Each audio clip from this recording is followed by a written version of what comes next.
Are you ready? We're live. 5, I have control. 5.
All right.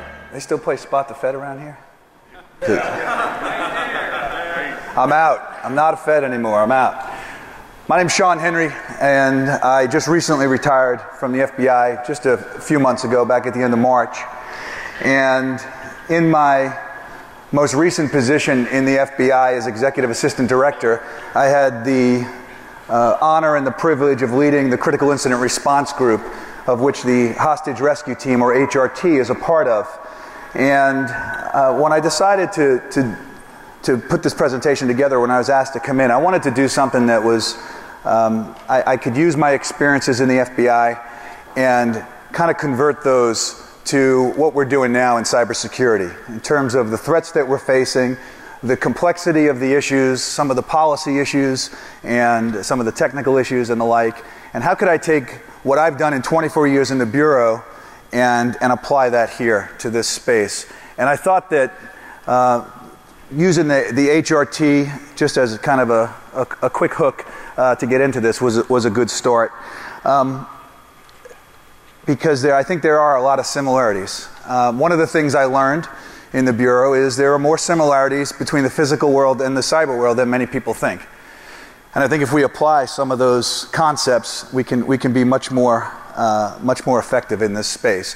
The Hostage Rescue Team, for example, is the best trained, the best equipped, the most elite civilian tactical team anywhere in the world. And I think that with some of the threats that we're facing, and some of the folks that I know that are here, some of the threats and the issues that you're facing, that you all continue to need the best tools, the best training, be the best equipped, so that you too continue to be the most elite, because some of the threats that we're facing and the adversaries that we're facing, who they are and what they're doing to us on a regular basis. And I think that the HRT is a good symbol of that. They train all the time, and I know that what's been happening here in Vegas for the last for this last week and over into the weekend has a lot to do with training. How do we make ourselves better? Because you play the way you practice. I learned that early on when I was on a tactical team in my career about 20 years ago, when we had these flashbangs. We were going into a hotel. It was a training exercise, and you have a guy that lines up on the door, and they do this countdown to go in and execute an arrest or a exfiltration of hostages. You want to save these hostages, and they're supposed to breach the door, and they throw in this flashbang, a concussion grenade that goes off really loud, bright light, completely disorients you. And I had just gotten onto this team, and I was the first guy up on the door waiting for that countdown in my ear, and I went in on one and did not heed the advice of waiting for the flashbang to go in first before you breach the door. When I got in there and I heard clink, clink, clink, and I looked down, when at the time there was a violent explosion which disoriented me completely. And I can tell you, I never made that mistake again. So you play the way you practice. You train, you work, You get ready to meet your adversary. I think in this space, there's a lot that can happen in the private sector that we can do to train and prepare for when we meet the adversary. In terms of tabletop exercises, I know many organizations have standard operating procedures, and I know in a lot of the organizations I've worked with, those things tend to sit on a shelf, and they're not always exercised. And people, it's not until a real crisis emerges when people start asking questions. You know, what are we supposed to do? Who's in charge of this? How do we move this data? What do we do here? And if you can actually train and practice and do that, you're going to be much better off when you face the real crisis. So in the FBI, we've been battling spies, terrorists, criminals for over 100 years. And let me first off say, I do not profess to say at all that the FBI has all the answers. The FBI has made lots of mistakes over the 100 years, and they'll continue to make mistakes into the future. And I fully accept that and recognize that. I've made mistakes in my life, as most of us have. But I think that there are some capabilities we can talk about that will provide a opportunity to learn. After September 11th, the FBI made some pretty big changes to adapt to the physical world of terrorists. We had to change from being very reactive to being more proactive. And a lot of those techniques that were utilized to fight terrorist organizations, I took and applied to my program, which was computer intrusions, primarily from foreign state-sponsored organizations. Applied those techniques to the cyberspace on the law enforcement side. But I think that in the commercial space, we can actually take a lot of those techniques and apply them here in this commercial space now. In the private sector, we can take the same techniques and some of the same tactics and apply them. So let me just talk quickly about the threat, because I know that a lot of you folks have been victims, maybe even actors. People have been involved in intrusions into major organizations. I believe, based on everything that I've seen in my time, primarily in the last 5 years where I was working in the government and cyber policy and strategy, that computer network exploitation and computer network attack is the most significant threat that we face. And when I say we, I don't necessarily mean the United States of America. I mean civilized world. Other than a weapon of mass destruction, a nuclear device going off in a major city, or some biomedical device that's deployed that kills hundreds of thousands or millions of people, I think that C&E and CNA is the most significant threat that we face. Everything that organizations have is maintained on their networks, and it's either stored there, it's transmitted there, it's resident there. All of the IPR, all of the research and development, all of the corporate strategies, corporate communications, and the like. And it's the very DNA of companies, and it is all being targeted. I have said previously, I talk about the aggregate of the threat as an iceberg, and that the vast majority of people are familiar with the tip of the iceberg. If you think of an iceberg in 3D, we know that that small percentage, 10 or 15%, is above the waterline, and below the waterline is that big behemoth of ice. The waterline is the line of demarcation between what's unclassified and people get to hear about in the media, and what's classified and what people don't typically hear about. Although there's been some more chatter about that. And what people hear about in the unclassified environment is theft of PII, personally identifiable information. Somebody lost $1,500 from their bank account, website defacements, credit cards lost. 50,000 student usernames and passwords were stolen. That's what people hear about. What they don't hear about is what's below that waterline. And that, to me, is where, when I talk about C&E and CNA being the most significant threat, that's the real danger for me. Because I've seen below that waterline for a long time, in the classified environment, intelligence that's been collected, working with international partners, working with members in the private sector who don't want to talk publicly but will talk confidentially about what they've seen and what they've suffered. And I know how difficult that is for people, because I've heard people who say, hey, you know, the government says they've got all this classified stuff and they don't want to present it. I recognize what a challenge that is, and I think that we need to do more to reveal that and let people really understand the full scope and see the totality of that iceberg. Because I think if people really understood what that risk is, I think that they would be much more receptive to security. They'd be much more understanding of the needs of the security people that are responsible for making sure those networks are safe, and they're not. I still talk to CEOs and boards of directors and corporate executives who say, why am I a threat? I don't see that I'm targeted. I don't understand why somebody would want our information. And they don't recognize that not only do they want their information, if they don't necessarily want the information, they're using their infrastructure for something else, for some other nefarious purpose. And so there's still an awful lot of doubt in the private sector. I've seen companies that have had substantial breaches and actually gone out of business, so that the very essence of that organization was taken and they couldn't function. So one example that I've used that I think resonates with people is a company that was involved in doing short-term lending. They suffered an attack over the weekend. On Friday they were in business. They lost $5 million literally out of their accounts, and on Monday they were out of business. So small example, but I've seen much greater examples than that in the classified environment. And it is really broad and deep. So talk about the adversary really quickly. I see cyber as the great equalizer, and that anybody with a $500 laptop and an internet connection has the ability to target anybody else, anywhere in the world. 2.3 billion people, according to a couple of studies, have access to the network and have the ability to attack any government, any company, any organization, any person, anywhere in the world. So the pool of subjects is pretty significant, and the barrier to entry is very, very low. I've seen a lot of organized crime groups, primarily operating out of Eastern Europe, but around the world, who are collaborating online, who've never met each other in person, who are looking to target not just the financial services sector, but really the types of information that impact everybody. Health records, for example.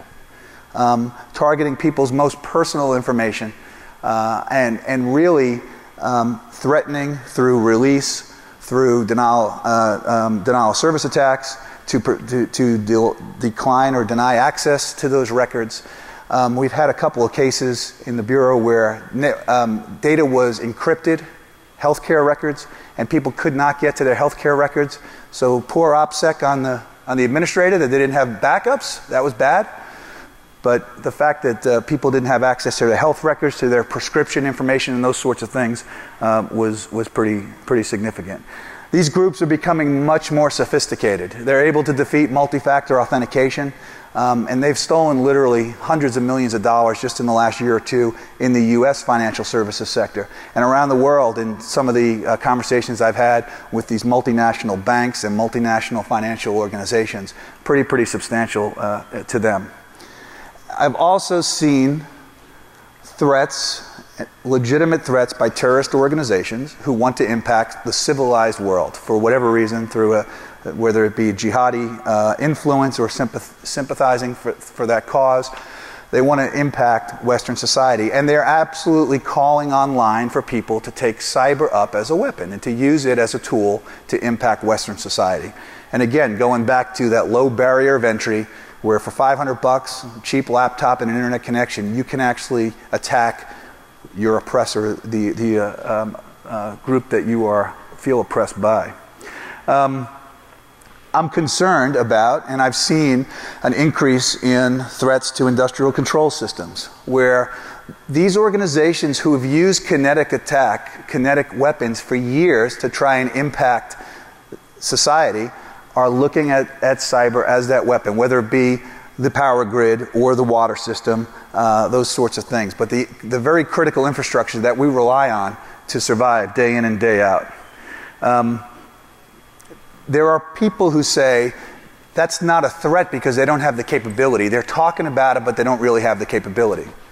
But there are organizations and there are people now who are quietly marketing their capabilities, their skills, and they're looking to give them out to the highest bidder, or to loan them or lease them out to the highest bidder. And the fact that somebody might not have the capability, but they've got the intent today, I don't think makes them less of a threat. I think it's something that you have to be considerate of. The other group I think that I've seen a lot of is the lone wolf, where we have people who have been disgruntled employees or individuals that are working on behalf of themselves who have gone in and shut down organizations, corrupted data because they weren't happy with their organization, and that has certainly been a continued increase as well. And the final group is foreign intelligence services. There are dozens of foreign intelligence services, of foreign governments who have offensive electronic espionage capabilities and have absolutely implemented programs actively to collect against businesses, to steal their proprietary data. It's like playing poker with a marked deck. Organizations, companies that have sat down to negotiate, and an adversary opponent sitting down across from them has the plans to the negotiation strategy. They've got it in advance, and that has we've seen that as well. We had a company just about a year and a half ago who lost. It was somebody in the defense industry who lost $1 billion worth of research and development. They had 10 years worth of R&D in place, and it was worth $1 billion, literally over just a couple of days. And of course, it's not just the confidentiality of the data that's at risk, because the integrity of the data is at risk, and we've seen data that's been changed and altered, and denial of service attacks where data is just not available at all. Defense in depth is absolutely key. I agree 100% that we have to have a more aggressive and a continued defense. But the reality of it is, in everything that I've seen, the adversary's capabilities are such right now that the adversary is able to jump over the fence. So building a better firewall or building a better IDS, building a better IPS is not always the answer. We have to continue to do it, right? We continue to lock our doors at night, but that's not the only answer. We've got to, in my opinion, I think we've got to be much more efficient and effective in using other capabilities. There's a movement to push data continually and to share it, which I understand. Companies want to use the technology that they've invested in. But I think that there's some type of data that's sensitive enough that companies got to be more restrictive. And if they're not more restrictive, they don't practice some type of compartmentation on their network, they're going to continue to suffer significant losses. I don't think that the private sector has focused enough on the threat. So I think that we've been very good focusing on the exploits and looking at the vulnerabilities. But that's, in my opinion, I think that's one piece of this. And I think it goes much more beyond that. And I think that we have to begin to focus on the threat itself. So there's the classic risk model that says that risk that you suffer is threat times vulnerability times consequences. There's three pieces to the risk that you face in anything. What's the threat that you face? What are the vulnerabilities to that threat? And what are the consequences if those vulnerabilities are exploited? And if you can reduce any one of those to zero, then you're going to be safe and secure. But I don't believe that we have the ability, using defense in depth, to eliminate that and bring it down to zero. I don't think it's possible. The offense is much greater than the defense, and we've seen time and time again that really capable people are able to defeat the defenses that are in place. So I think that we've got to change this and make it a little more difficult for the adversary. In the physical world, if you were to use a physical example, and again, going back to the FBI and some of the things that I've been involved in, we require people to secure their own property. Lock your doors at night. Be careful when you're getting involved in some financial transaction. Be aware of what you're doing. We ask people in the physical world to do that, and law enforcement, whether it be the FBI or local police department, will respond if you've been victimized. That's the standard course here.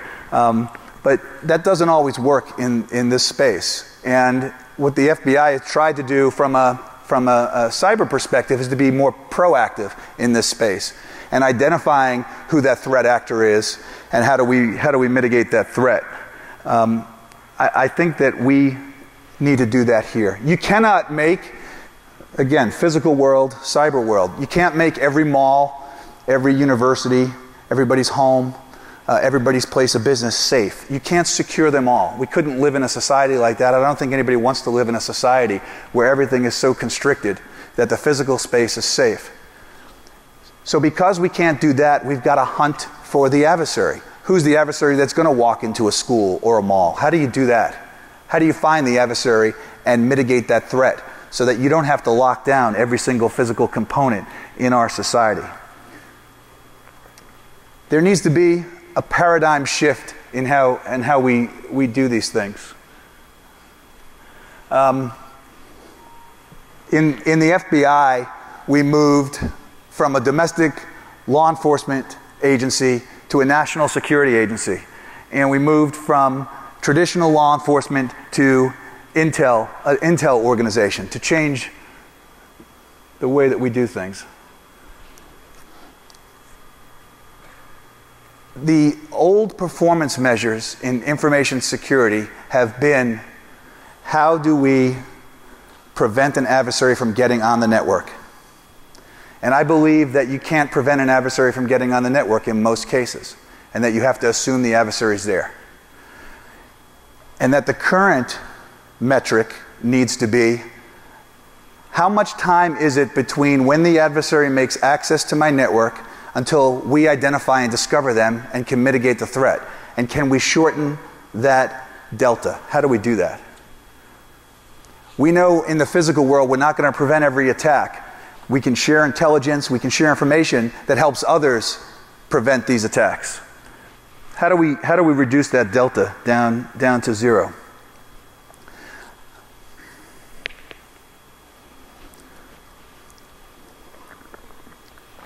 I think that in everything we do in a security perspective, intelligence is the key component. So the first piece, strategy, identifying what the needs are. What do you need to make your organization safer? How do you do that? It doesn't matter if you're going in the physical world against criminal organizations or terrorists or the like. Having a better understanding of who the adversary is going to make you much, much better. The intelligence model in cyber is visibility into the network. How do you have better visibility into what's happening on your network? How do you get better granularity into what's happening on your network? We had an organization that shared intelligence across multiple organizations so that agencies could leverage the capability of others. Agencies that didn't have access to certain pieces of intelligence were able to share them with others to give them a much greater granularity and visibility into their network.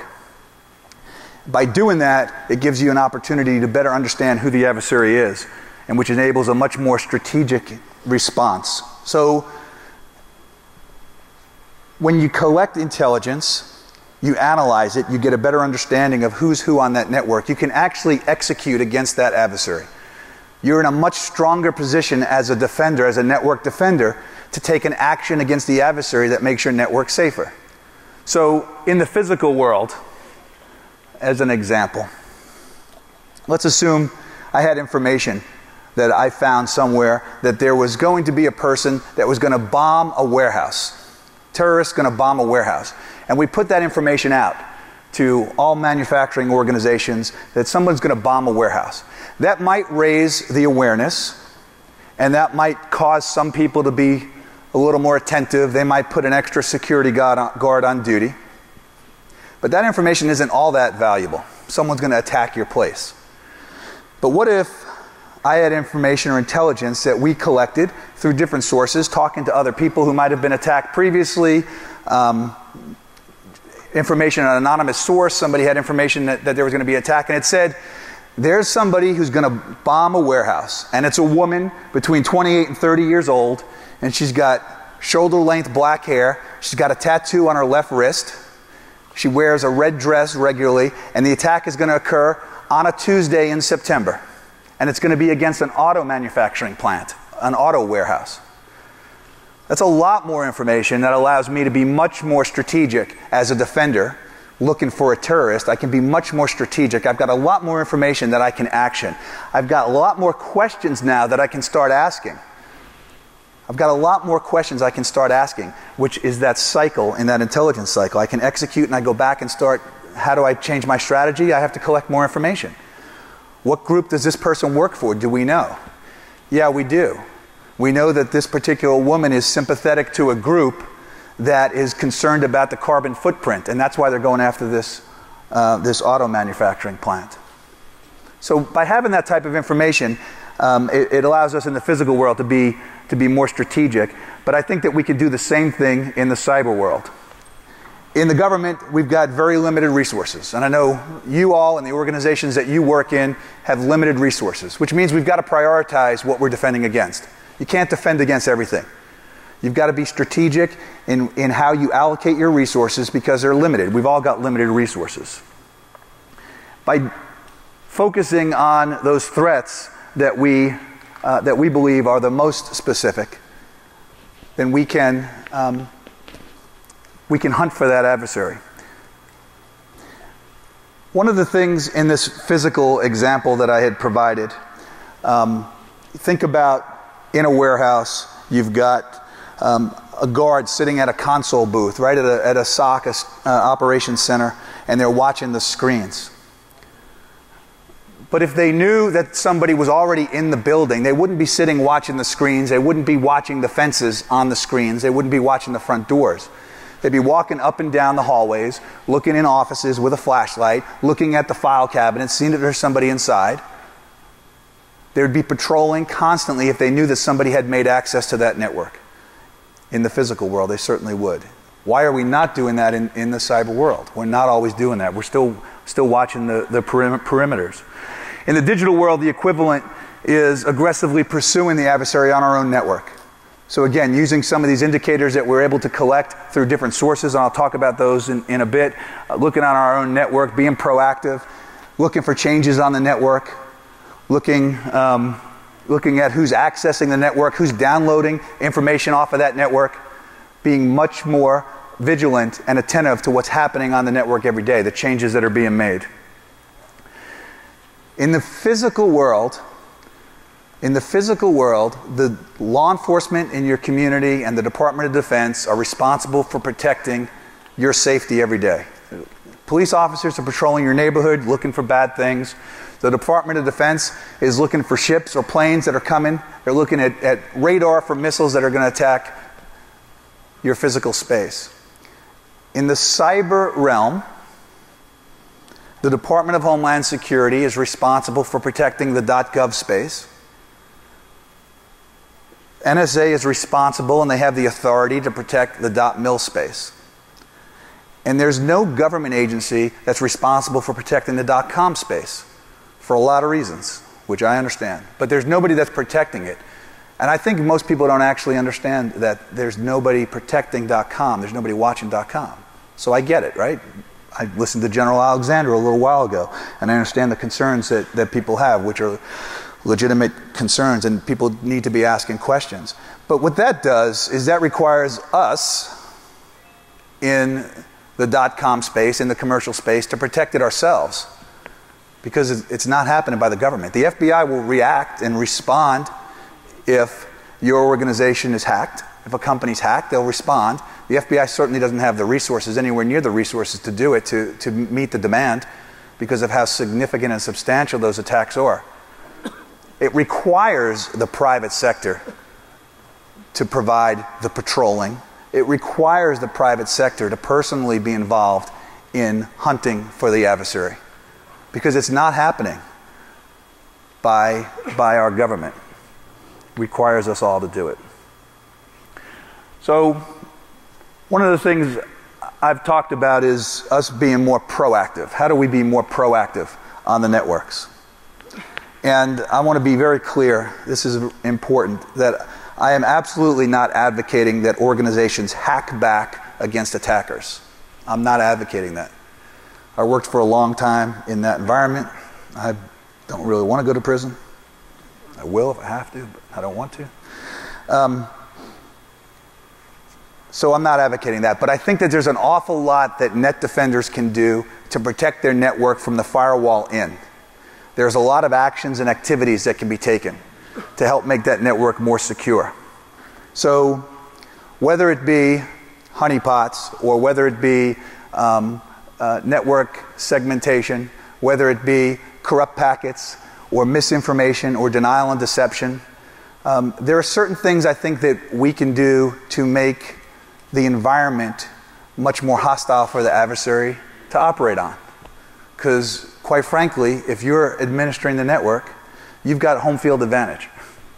I mean, you own that network, you know that network, you should know it better than your adversary does. And I think that there are actions that can be taken by people that are defending those networks that make it much more difficult for an adversary to operate. If an adversary spends 4 months and they use 2 0 days to get onto your network, and the packets they pull back, the files they pull back, are the complete opposite of the files that they're looking for, that's frustrating. That costs time, that costs money. And it does certainly make it much more difficult for them to operate. We're changing that dynamic a little bit. When I think about HRT, and you saw these were just training exercises that you saw there, but their job is to protect people and to save lives. People who've been taken by violent action oftentimes, but people who've been put in harm's way. And I see our data as hostage in a lot of cases, where our data has been held hostage. HRT uses speed, surprise, and action to disorient the adversary and to keep them off their game. And I think that we can do the same thing. The lives of corporations, I believe, are at risk. I believe that the lives of corporations and organizations are at risk because of the value of that data to everybody who relies on it. HRT protects what's good and eliminates what's bad. And I think that that we can do some of that here on our private networks. When I talk about intelligence and intelligence gained from proactive operations, it can help us predict what's going to happen. When you get enough visibility into what an adversary is doing, and if you can share that intelligence with others in your infrastructure or others that are in your trusted circle, because they've got a completely different visibility, a completely different optic onto what's occurring on their networks. But when you start to look at all this data in the aggregate, you get a much clearer picture of what's happening. And I think that for a long time we have been working very hard to secure our own network, our own piece of the network, and we're missing opportunities where we can be much, much, much safer. So in the Bureau, one of the things we did was move from reacting to collecting intelligence and trying to make people safer, and disseminating intelligence out to the private sector so that they could make themselves safer. There was a time 5 years ago when the government had, and there still are times when this happens, but when the government had information, but because they didn't want to disrupt an operation that they had, they refused to share it.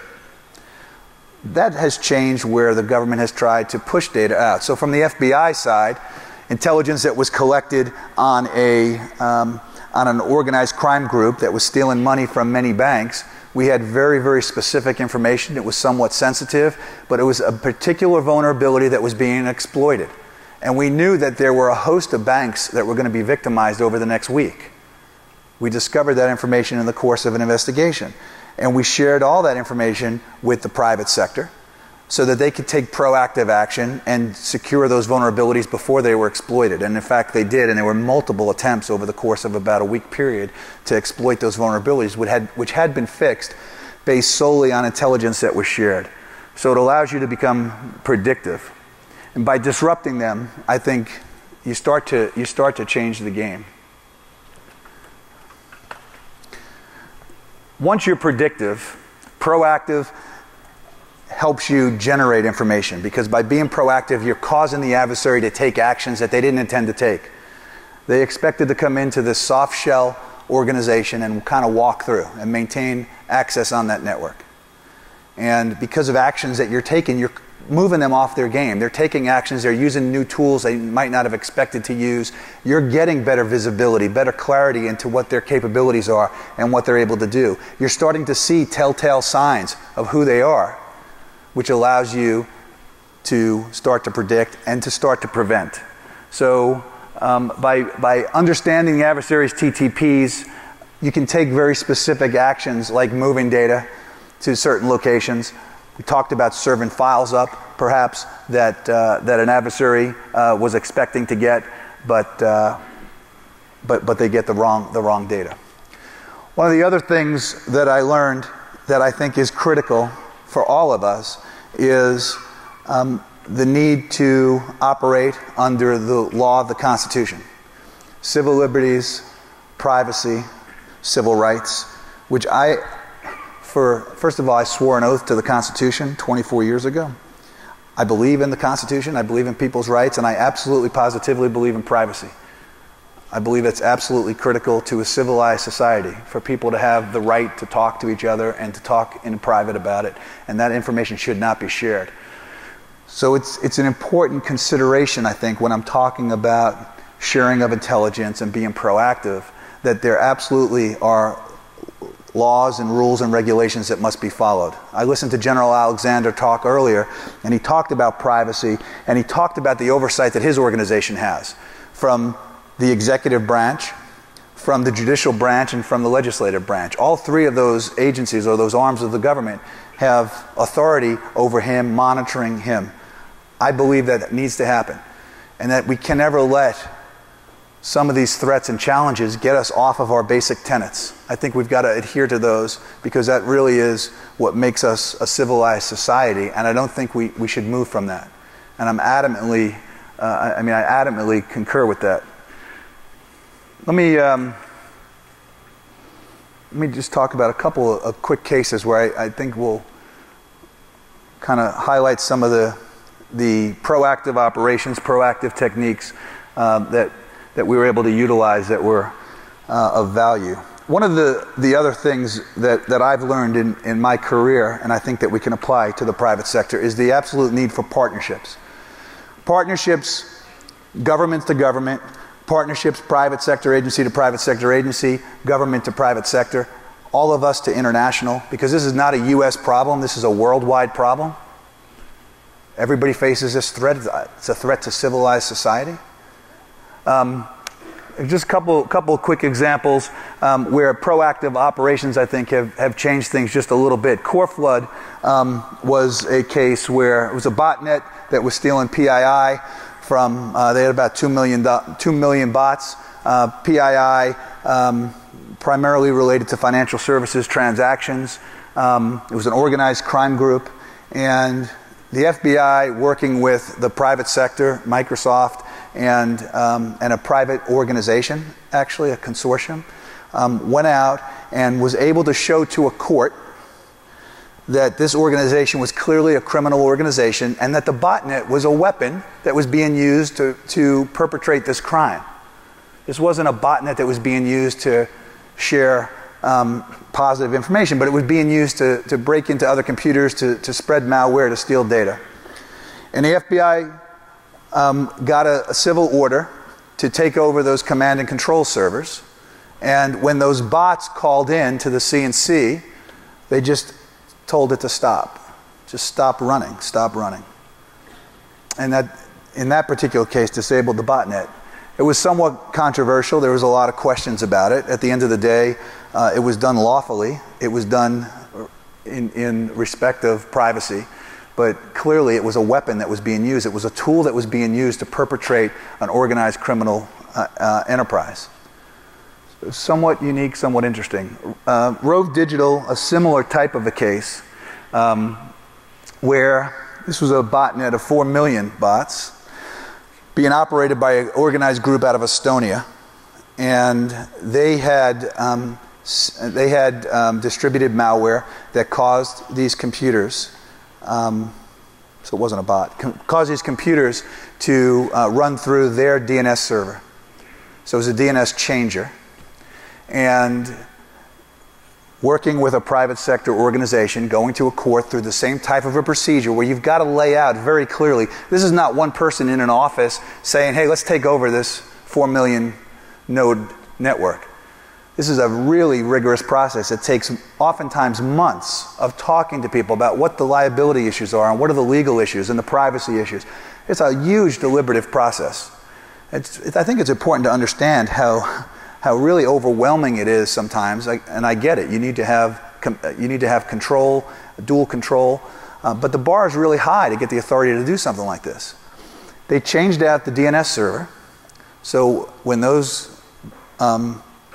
computers were running their queries, they went to the legitimate sites, as opposed to the Estonians, which were running all of the DNS queries through sites that they had controlled, and they were collecting all the ad revenue. And they made $14 million off of that scam. And then Microsoft ran their malware removal tool, and they were able to clean up those boxes on the backside. So interesting way of taking some action, being proactive, trying to impact the adversary's infrastructure, and to change the game just a little bit, not just to continue to allow it to occur. I think that in the private sector, there are opportunities. I think there are ISPs who have looked at, they're aware of boxes that are being used as bots. They're aware of infrastructure that adversaries are using. I think there are some actions that they can take. Many of the ISPs have stepped up and taken more action, and I think some other major organizations in the private sector have started to change quite a bit to be more proactive in this area as well.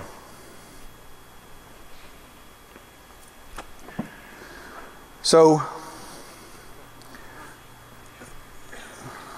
the threat is constantly increasing. I see it regularly. I don't see it any time changing. Certainly not in my lifetime. I don't see it going away. There's more emerging threats. Mobile devices as a new potential threat vector. New segments of society coming online. More people with access. More organizations pushing more data. So I don't see it going away anytime soon. And I certainly think we need a paradigm shift in the way things are done. So I was thinking of a quote. I wanted to kind of come up with a quote that would resonate with people. And I looked at Sun Tzu first, right? Everybody refers to Sun Tzu, that Chinese war guy.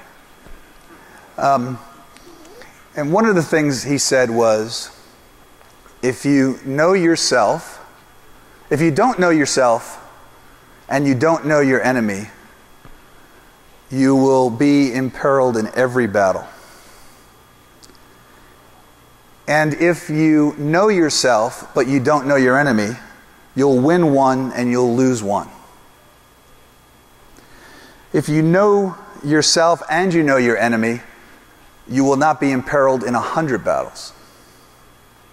That's interesting, right? We're talking about it's important to know your adversary. It's not just defending what's coming at you. Those HRT guys, they don't really care if they're 9mm or 45s coming at them. They just want to know who's shooting and how do I stop them from shooting at me. Know your adversary. So I saw this quote, find out where your enemy is, get at him as soon as you can, strike him as hard as you can, and keep moving. From another famous Chinese philosopher. So I thought it was an interesting quote. Ulysses S. Grant in the Civil War talking about the need to strike at your adversary. I truly believe, and again, I heard General Alexander this morning, and I'm glad he said what he said, about the need for training, about the need for people to become more innovative, to continue to build their skills and capabilities, to continue to raise their game, and to try and change the game. We have brilliant people here in this country. We've got people who've innovated and created some unbelievable technology. I think we have to continue to do that. I think we have to continue to work in that collaborative way. I've told guys, men and women that I worked with for a long time about the need for them to stand on the line that separates good and evil in this country, and it's not just this country, it's good and evil around the world, it's civility and incivility, that there is a line that separates those people, and that they've got to step on that line. And when I talk about the line, I think about terrorists primarily. It's what I thought about when I was talking to these folks, that there are people who are trying to kill other people, really seriously, harm innocent people. That line is narrow. And when I think about the cyber world, and Jeff Moss asked the question, how do we defend when there's 1 million battlefields, 1 million battlefronts? It's not just agents and military and intelligence people that are standing on that line. It's absolutely every single person here, regardless of whether you're a net defender or a user. And I think that we all have an obligation and a responsibility to stand on that line together, because I truly believe, and some people have said, you know, I'm being dramatic, I really believe that certain attacks and things that I've seen could leave people dead when critical infrastructure is destroyed for weeks or months on end. And I don't think that that's out of the realm of possibility. That requires everybody to step on that line and to do the right thing and have an obligation to your friends and your colleagues and your family and the next generation, if you've got kids or grandchildren, but the people that are coming up behind us. I love what DEFCON's done with teaching young kids. I love what DEFCON does here by being innovative and causing people to think differently and creatively, because I think that's absolutely necessary for all of us to do. And I ask all of you to step up on that line and to take this seriously. Clearly, the fact that you're here, it's something that not only you're interested in, but I think you take seriously. But I think it's a responsibility for all of us. I don't think we can change the adversaries, whomever they may be. Criminal organizations, lone wolves, terrorists, foreign intelligence services. I don't know that we're going to change them. They're coming at us. And they're going to continue to come at us. And if we block them at the door, they're coming through the window. And if we block the window, they're coming through the ceiling. It's happening. They're coming at us. We've got to be creative. We've got to be innovative. And we've got to step up. So I ask all of you to step up and to change the game and to help keep civilized society much safer. Thank you very much.